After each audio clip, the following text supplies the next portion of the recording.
Okay, I'm gonna try the Survivor Man thing. See if this works out. Just trying to get the shot, you know.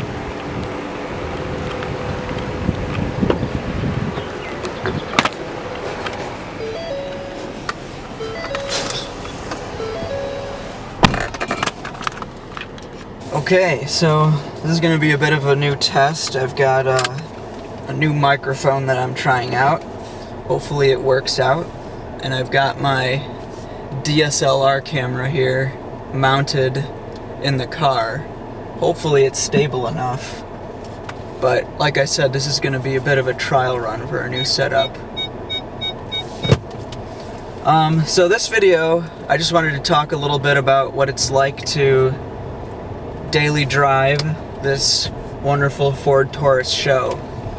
So I've been daily driving this for about 2.5 months now, and overall my impressions are pretty good.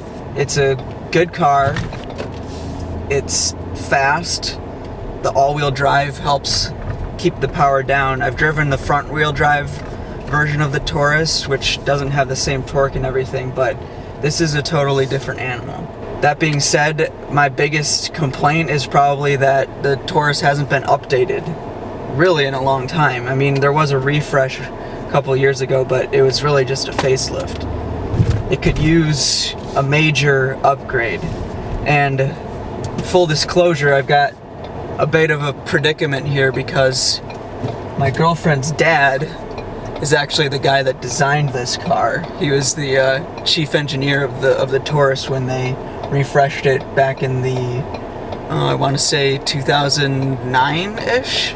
Got to tread lightly, I guess. Don't want to... That's what I was worried about. That's what I was worried about. This, as soon as you accelerate, this thing kicks the camera over. But yeah, let me get into the normal ask the owner questions real quick.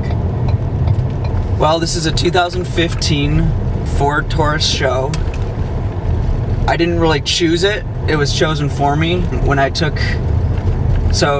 was assigned to this position within Ford Motor Company.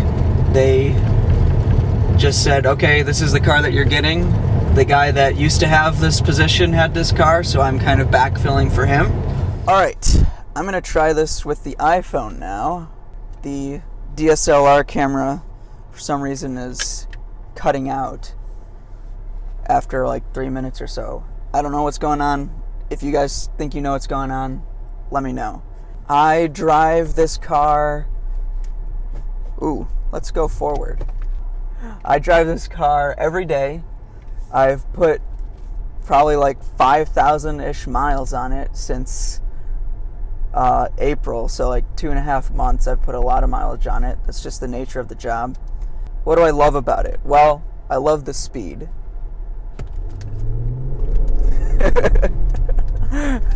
That's what I love about it.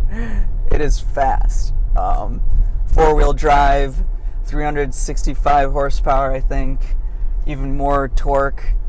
That's what's fun about it. Until you get to the speed bumps. It's much better than the standard Taurus. If you read reviews of the standard Taurus, it doesn't get a lot of love. And I think that's due to its kind of soft nature. It's a very heavy car, and with front-wheel drive and kind of softer suspension, it's not great. I mean, it's a great car if you just need a ton of space and you don't want an SUV. This is a car for you. If you want to feel lower to the ground, a little bit more stable, not as top-heavy, that sort of thing, this is a great car. What do I hate about it? Well, again, the thing that you love about it sometimes is also the thing you hate about it, and in this case, it's the size. This car is huge. It might be the longest car in production right now. I would have to double check that, but it's up there. It's very long, very wide, and very heavy. It understeers a little bit, and that's due to the fact that it is so large.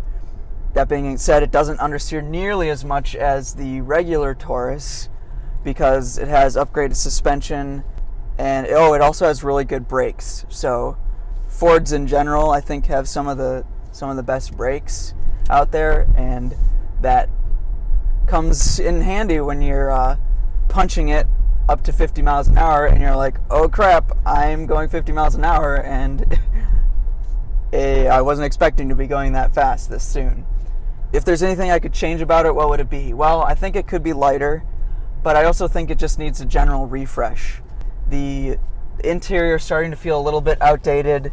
It's starting to to me, it's getting that sort of American feel to it, where the gaps are a little bit uneven between the interior panels. It has a little bit of squeakiness. The quality's just not quite where it should be when you think about this car could be competing with sort of baseline BMWs and Audis and things like that. It's actually faster than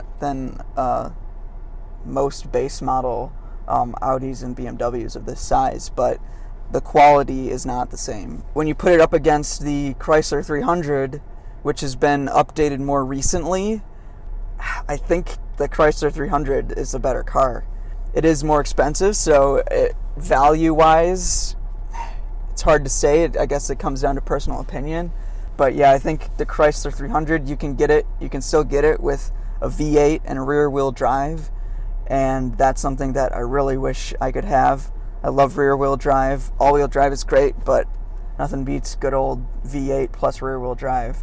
I think the Chrysler 300 is slightly better looking, but it is flashier. So if you don't like the flashy look, then the Taurus is probably the better car. If you want to be understated, under the radar, if you want to surprise people in the passenger seat when all of a sudden they're getting kicked back, which I've done before, and that is pretty fun to see, because they're like, whoa, is this a Taurus? I personally like a little bit more flash, a little bit more pizzazz. So if that's what you're into like me, then the Chrysler 300 is probably a slightly better car.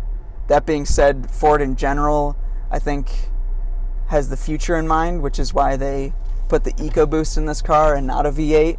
So the EcoBoost is much better technology. I mean, that V8 from the Chrysler, so yes, the Chrysler has been updated more recently overall, but that V8, I have no idea how old that thing is. It's kind of ancient technology at this point. What is something about owning this car that most people don't know?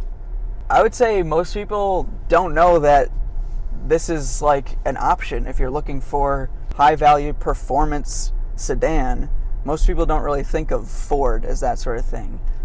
Maybe in the past you would think of the Crown Vic, which is what this is kind of replacing. It's sort of the spiritual successor to the Crown Victoria, but that wasn't really a performance vehicle. You could get it with a V8 and stuff, but this really is a performance vehicle. It's not, I'm not going to say it'll hold its own on the track, but as far as everyday driving, it'll kick your ass. It's surprising. Like a coworker of mine who had this car, he said he pulled up against a 2007 or something Mustang at a stoplight, and he smoked it.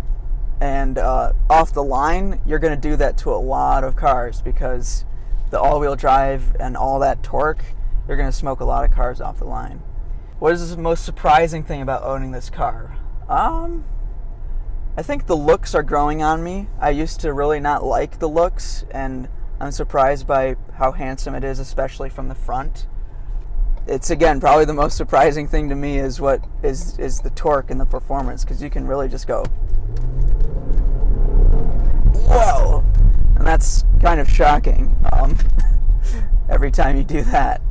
And yeah, so I would say that, again, the performance is the most surprising thing. What advice would I give to someone who's looking at buying one of these? I would say, look at the Chrysler 300. Don't bother with the Chevy Impala.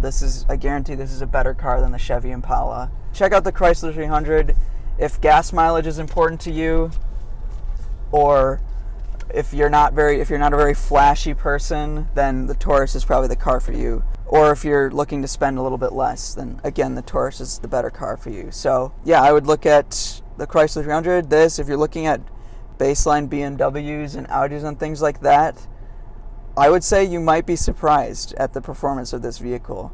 I've heard a lot of people, if you're purely looking for something that'll just kick you off the line and something that's really comfortable on the highways, you might be pleasantly surprised by the Ford Taurus SHO.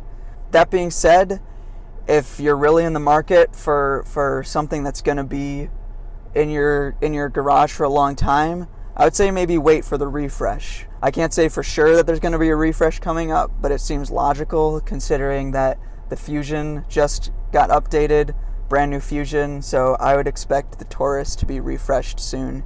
Again, it's been such a long time, so I hope to come out with a full review of the Taurus SHO soon, and that'll be a bit more scripted, a bit more in depth. I'll actually do some research before I start talking.